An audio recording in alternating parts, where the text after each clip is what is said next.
সোহম চক্রবর্তীর বিধানসভা কেন্দ্রে সমবায় জয় জয়কার বিজেপির। চণ্ডীপুরে গুড়গ্রামে গড়ভেড়া সমবায় সমিতি নির্বাচনে জয়ী বিজেপি। এই সমবায় সমিতিতে মোট আসন সংখ্যা ৯। তৃণমূল কংগ্রেস ও বিজেপি উভয়ই ৯টি করে আসনে প্রার্থী দিয়েছিল। নির্বাচন শেষে দেখা যায় ৯টি আসনেই জয়ী হয়েছে বিজেপি। এখানে খাতাই খুলতে পারল না তৃণমূল। গুড়গ্রাম অঞ্চলে যে গড়ভেড়া সমবায় সমিতি নির্বাচন, সেই গড়ভেড়া সমবায় সমিতি নির্বাচনে ভারতীয় জনতা পার্টি সমর্থিত সকল রাষ্ট্রবাদী প্রার্থীগণ বিপুল ভোটে জয়লাভ করেছেন। আমরা অঙ্গীকার করছি আগামী দিনে এই সমবায় সমিতি পরিচালনার ক্ষেত্রে আমরা স্বচ্ছতার সঙ্গে করব এবং এই অঞ্চলে আরো যে সমবায় সমিতিগুলো রয়েছে সেগুলোকে আমরা জয়লাভ করব। নমস্কার। কয়েকদিন আগে মোহাম্মদপুর সমবায় নির্বাচনে তৃণমূল কংগ্রেস জয়লাভ করার পরে যেভাবে করে তাদের উচ্ছ্বাস আপনারা আমাকে প্রশ্ন করেছিলেন, আমি তার জবাব দিয়েছিলাম। দেখুন, এটা চণ্ডীপুর বিধানসভা, ওস্তাদের মার শেষ রাতে। ये तो पहला झांकी है, पिक्चर बहुत बाकी है। আজকে গুড়গ্রাম সমবায় নির্বাচনে এই চোরেদেরকে রাষ্ট্রবাদী ভোটাররা তারা নিশ্চিহ্ন করে দিয়েছে। ৯-০ ভোটে সম্পূর্ণভাবে এই সমবায় নির্বাচনে জয়লাভ করেছে রাষ্ট্রবাদী সমস্ত প্রার্থীরা, ভারতীয় জনতা পার্টির মনোনীত সমস্ত প্রার্থীরা। এটা চণ্ডীপুর বিধানসভা।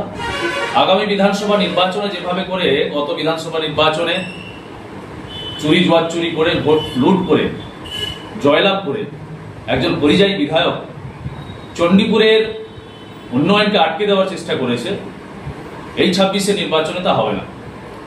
আগামী নির্বাচনে চণ্ডীপুর ২১১ বিধানসভা সমস্ত ভোটাররা তারা সংকল্পবদ্ধ। আগামী বিধানসভা নির্বাচনে চণ্ডীপুর বিধানসভা ভারতীয় জনতা পার্টি বিপুল ভোটে জয়লাভ করবে এবং তার প্রতিচ্ছবি আজকের সমবায় নির্বাচনে আপনারা দেখলেন। আমি আপনাদের মাধ্যমে জানাতে চাই, গত বিধানসভা নির্বাচন, তারপরে লোকসভা নির্বাচনে চণ্ডীপুরের মানুষ আমাদের লোকপ্রিয় সাংসদ সৌমেন্দু অধিকারীকে দুহাত ভরে আশীর্বাদ করেছে এবং তাদের ভোটাধিকারের মাধ্যমে আমাদের এই লোকসভাতে ৬টি বিধানসভা জয়লাভ করেছে এবং ভারতীয় জনতা পার্টি জয়লাভ করেছে। এবং আপনারা নিশ্চিত থাকুন, আগামী বিধানসভা নির্বাচনে এই পূর্ব মেদিনীপুরের ভূমিপুত্র, পূর্ব মেদিনীপুরের লড়াকু নেতৃত্ব শুভেন্দু অধিকারীর হাত ধরে ১৬টি বিধানসভায় আমরা জয়লাভ করছি এবং চণ্ডীপুর বিধানসভা তো বটেই।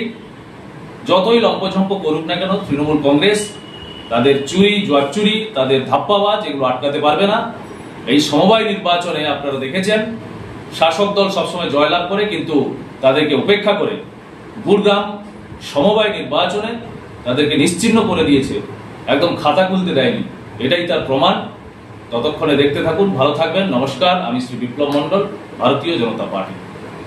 বাইরে জল পড়ে শুকনো ভেতরে দুটোকে নেভার মিক্স ইট। আরে ওয়াটার প্রুফিং এর সত্যিকারে আরে বাফলো ডক্টর ফিক্স ইট ভাই, Buffalo doctor fix it. Doctor fix it waterproofing এর আসল এক্সপার্ট। ওমা, আসছি মা। রিমি, তোরা গেলি কোথায়?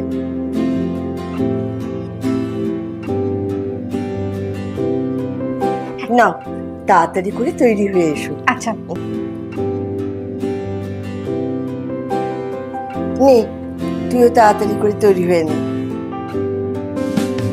উৎসবের রাতে কিংবা রোজকারের কাজে বাংলার ভরসাতে আদি ঢাকেশ্বরী, পুজো বাড়িতে কিংবা পার্টির এক রাতে রকমারিতে আদি ঢাকেশ্বরী, নিমতড়ে তমলুকের আদি ঢাকেশ্বরী, ঘরে ঘরে থাকে আদি ঢাকেশ্বরী,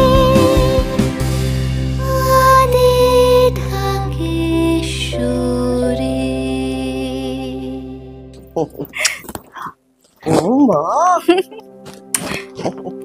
দেখি দেখি, আমাদের পরিবারের অটুট বন্ধন আদি ঢাকেশ্বরী। অপরূপ লাগবে তোমায়। গোটা পরিবারের পছন্দ আদি ঢাকেশ্বরীর শাড়ি। প্রতিটি ক্ষণে প্রয়োজনে আদি ঢাকেশ্বরী তাম্রলিপ্ত, তমলুক, নিমতৌড়ি, পূর্ব মেদিনীপুর। এই পুজোতে কম খরচে আপনার এবং পরিবারের কেনাকাটার একটাই ঠিকানা, রাধামণির হোলসেল মার্কেট, অপূর্ব হাটে। আরপি শাড়ি ঘর অ্যান্ড রেডিমেড সেন্টারে কেনাকাটা করুন হোলসেল মূল্যে। আমাদের এখানে পেয়ে যাবেন তাঁতের শাড়ি, সিল্ক, বেনারসি, টাঙ্গাইল, কাঞ্জিভারম, জারদৌসি, ছাপা শাড়ি, সাথে লেহেঙ্গার বিপুল সম্ভার। সেই সাথে ছেলেদের জন্য পাঞ্জাবি, জিন্স, কটন শার্ট, টি শার্টের বিপুল কালেকশন। আমাদের ঠিকানা আরপি শাড়ি ঘর অ্যান্ড রেডিমেড সেন্টার, রাধামণি, অপূর্ব হাটের দ্বিতলে। এছাড়াও আমাদের আরো একটি শোরুম রয়েছে নিকাশি বাজারে। কল করুন 9733037245 এই নাম্বারে। শর্তাবলী প্রযোজ্য।